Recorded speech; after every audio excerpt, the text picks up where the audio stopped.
بسم اللہ الرحمن الرحیم، السلام علیکم ورحمۃ اللہ وبرکاتہ۔ میں ہوں ابو سہل اور آپ دیکھ رہے ہیں میرا یوٹیوب چینل۔ میں جس موضوع کے اوپر بات کرنے جا رہا ہوں وہ ہے کہ ہمارے پاکستان میں بڑی خوش قسمتی کی بات ہے، میرے لیے تو بہت خوش قسمتی کی بات ہے، اور ہر اس شخص کے لیے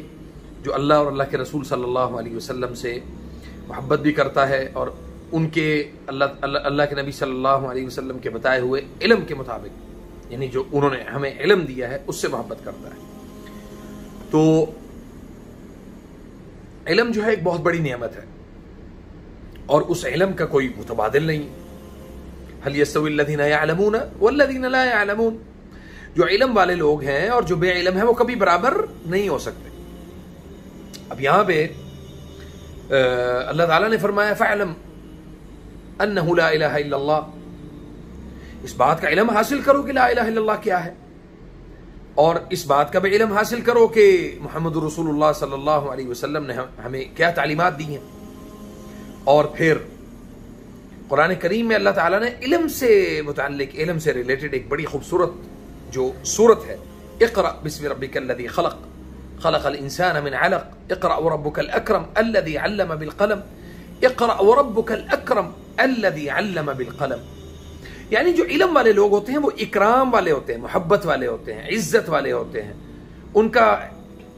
کو اللہ نے اعزاز دیا ہے، اور اس اعزاز میں آج کل جو ہم دیکھ رہے ہیں پاکستان میں لوگوں کے اندر بہت ساری کمیاں جو ہے نا وہ واقع ہو رہی ہیں، اور حسد بہت زیادہ پیدا ہو رہا ہے۔ حسد کی صورتحال یہ ہے کہ جو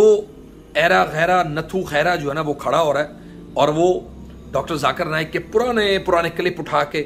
ان کو وہ لگا رہا ہے یوٹیوب کے اوپر، سوشل میڈیا کے اوپر، اور وہ ساتھ ساتھ یہ کہہ رہے ہیں جی چونکہ ڈاکٹر ذاکر نائک زبان کے تھوڑے سے وہ جو ہے نا ان میں بولنے میں ہکلاہٹ ہے، تو ایک ان کی بات تھی کہ آج کے دور میں نبی صلی اللہ علیہ وسلم کے علاوہ کسی اور کو ماننا یہ ہمارے لیے جائز نہیں ہے۔ کہنا تو یہ تھا انہوں نے، تو انہوں نے یہ کہہ دیا کہ آج کے دور میں نبی صلی اللہ علیہ وسلم کو ماننا حرام ہے۔ اب اس کا جو سیاق و سباق تھا اس جملے کا، اس کو ہٹا کے اس کو تبدیل کر کے جو ہے نا وہ بیان کر دیا گیا، اور سب سے زیادہ جو مشرک یعنی قبر پرست لوگ ہیں، پیر پرست لوگ ہیں، آباء و اجداد کے دین کے اوپر چلنے والے لوگ ہیں، یا آباء و اجداد کے دین کو انہوں نے اپنا اوڑھنا بچھونا بنایا ہوا ہے، سب سے زیادہ اس وقت ان لوگوں کو ڈاکٹر ذاکر نائک سے تکلیف ہے۔ اب ایک آدمی آیا، اس نے کہا جی ڈاکٹر ذاکر نائک کو پہلے انڈیا سے نکالا گیا، بھائی وہاں پہ تو جہلا اور جاہلوں کی بھرمار لگی ہوئی تھی، انہوں نے وہاں سے ڈاکٹر ذاکر نائک کو وہاں سے نکلوایا، اور جیسا کہ ڈاکٹر ذاکر نائک کی ایک بات تھی، انہوں نے کہا سب سے زیادہ مجھے تکلیف جو پہنچائی ہے یا سب سے زیادہ جو نقصان مجھے پہنچایا ہے وہ مسلمانوں نے پہنچایا ہے۔ 11 لاکھ سے زیادہ لوگوں کو اس شخص نے اسلام قبول کروایا اللہ کے حکم سے۔ 11 لاکھ آپ ایک آدمی کو اسلام قبول کروا کے اپنی ویڈیو جو ہے نا سوشل میڈیا کے اوپر اپلوڈ کر دیں، جی میرے ہاتھ پہ فلاں شخص نے اسلام قبول کیا، فلاں شخص نے، اور واہ واہ اور ماشاءاللہ کی آپ جو ہے نا وہ لوگوں سے صدائے بلند کرواتے ہیں اپنے لیے، اور پھر لوگوں کو کہتے ہیں جی سبحان اللہ کہو جی، اور ایسے ایسے بھدے اور بے ربط جملے بیان کر کے لوگوں کے دین اور لوگوں کے عقیدے کے آپ ڈاکو بنے ہوئے ہیں، اور آپ کہتے ہیں کہ ڈاکٹر ذاکر نائک پاکستان میں آ رہا ہے تو آپ کو تکلیف تو ہوگی، آپ کو شدید تکلیف ہوگی اور ہونی بھی چاہیے کہ وہ آپ کے عقیدے کے خلاف، یعنی اس عقیدے کے خلاف جن عقائد کو نبی صلی اللہ علیہ وسلم نے پاؤں تلے رون دیا تھا، بت پرستی کو پاؤں تلے رون دیا تھا، اور فرمایا تھا کہ اپنے آباء و اجداد کے دین کو ترک کر دو، اور اللہ کے بندوں کو اللہ کے بندوں کو بندوں کی بندگی سے نکال کر اللہ کی بندگی کی طرف لے کے آئے تھے نبی صلی اللہ علیہ وسلم۔ اور ویسے بھی علماء الورثۃ الانبیاء، علماء جو ہوتے ہیں وہ انبیاء کے وارث ہوتے ہیں، تو اللہ کے فضل و کرم سے الحمدللہ ہمارے لیے بہت اعزاز کی بات ہے، بہت خوشی کی بات ہے۔ تکلیف صرف اس بندے کو ہوگی کہ جو مشرک ہے، تکلیف اس بندے کو ہوگی جو اللہ کے رسول صلی اللہ علیہ وسلم اور اللہ تعالیٰ کی اتاری ہوئی کتاب کی تعلیمات کے خلاف ہوگا، یا اس کی اپنی طرف سے اپنی من مرضی کے حساب سے جو ہے نا وہ کرنے لگ جائے گا۔ اب اسی طرح ہمارے ایک دوست ہیں، انہوں نے کہا جی میں ایک خاتون کو رقیہ کر رہا تھا، تو سورۃ بنی اسرائیل کی ایک آیت ہے کہ جس میں اللہ تعالیٰ نے فرمایا کہ وَلَا يَزِيدُ الظَّالِمِينَ إِلَّا خَسَارًا۔ اب اس کا ترجمہ کیا ہے؟ ان لوگوں نے ترجمہ اس عورت نے کہا دیکھا اللہ تعالیٰ نے کہا کہ یزید بھی ظالم تھا، یزید بھی ظالم تھا، حالانکہ یزید کا معنی ہے زیادہ کرنے والا یا زیادتی کرنے والا یا بڑھا دینے والا۔ وَلَا يَزِيدُ الظَّالِمِينَ إِلَّا خَسَارًا، یعنی اس کا مفہوم ہی بالکل اور ہے، لیکن لوگ جو ہیں وہ قرآن اور حدیث کو اپنی مرضی اور اپنی منشا کے مطابق جب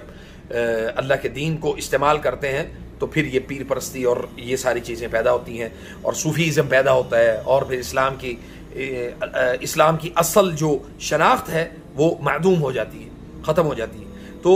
وَقُلْ جَاءَ الْحَقُّ وَذَهَقَ الْبَاطِلُ إِنَّ الْبَاطِلَ كَانَ زَهُوقًا۔ اور ڈاکٹر ذاکر نائک نے ہمیشہ ایک آیت جو ہے نا وہ اس کو ہمیشہ کوٹ کیا کہ دعوت کا جو اسلوب ہے یہ انبیاء کا کام ہے، انبیاء کا جو طریقہ کار ہے وہ حکمت اور بصیرت سے بھرا ہوتا تھا۔ دعوت آپ ایسے نہیں دے سکتے بغیر کسی اس کے کہ آپ جو ہے نا وہ فلاں شخص کو جو ہے نا وہ آپ نے دعوت دی اور اس دعوت کا اس کے اوپر اثر ہی نہ ہوا، اس کا اثر کیسے ہوگا؟ وَمَنْ أَحْسَنُ قَوْلًا مِّمَّنْ دَعَا إِلَى اللَّهِ، جو لوگوں کو احسن طریقے سے لوگوں کو اللہ کے دین کی طرف بلائے گا اس کے اوپر اس کی تاثیر ہوگی، اس کا فائدہ ہوگا۔ اب ہمارے ہاں جو ہے نا وہ گالم گلوچ کی دعوت دی جاتی ہے، اور مجھے نام نہیں یاد ایسے بدبختوں کے کہ جو گالیاں دے کے دعوت کا کام کر رہے ہیں، اور لوگوں کو پھر کہتے ہیں او سبحان اللہ کہو، سبحان اللہ کہو۔ آپ اپنی گالیوں کے اوپر لوگوں سے سبحان اللہ کہنے۔ سباب المسلم فسوق وقتالہ کفر، مسلمان کو گالی دینے والا فاسق ہوتا ہے۔ آپ اسی سے اندازہ کر لیں کہ لوگوں کو فسق کی طرف فاسق بنانے والے کون ہیں، اور لوگوں کو اللہ اور اللہ کے رسول صلی اللہ علیہ وسلم کے راستے کی طرف بلانے والے کون لوگ ہیں۔ اللہ تعالی ہمیں فرق کرنے والا بنائے۔ ڈاکٹر ذاکر نائک کے بیٹے کا نام ہے فارق۔ فارق کا معنی کیا ہے؟ فرق کرنے والا، حق اور باطل میں۔ اللہ ہمیں فارق بنائے، ہم حق اور باطل میں فرق کرنے والے بنے، اور ڈاکٹر ذاکر نائک کو اچھے سے ویلکم کریں اور ان کی دعوت کو سنیں، ان کے لیکچرز کو سنیں۔ ساری زندگی ہم اس بات کو ترستے رہے کہ بھئی کبھی تو وہ وقت آئے گا کہ ڈاکٹر ذاکر نائک پاکستان آئیں گے، لیکن آج جب وقت آ رہا ہے تو تکلیف کس کو ہوتی ہے؟ تکلیف تو ہوگی، مرچیں تو لگیں گی، ہر اس شخص کو لگیں گی جو ڈاکٹر ذاکر نائک کے علم کا مقابلہ نہیں کر سکتا۔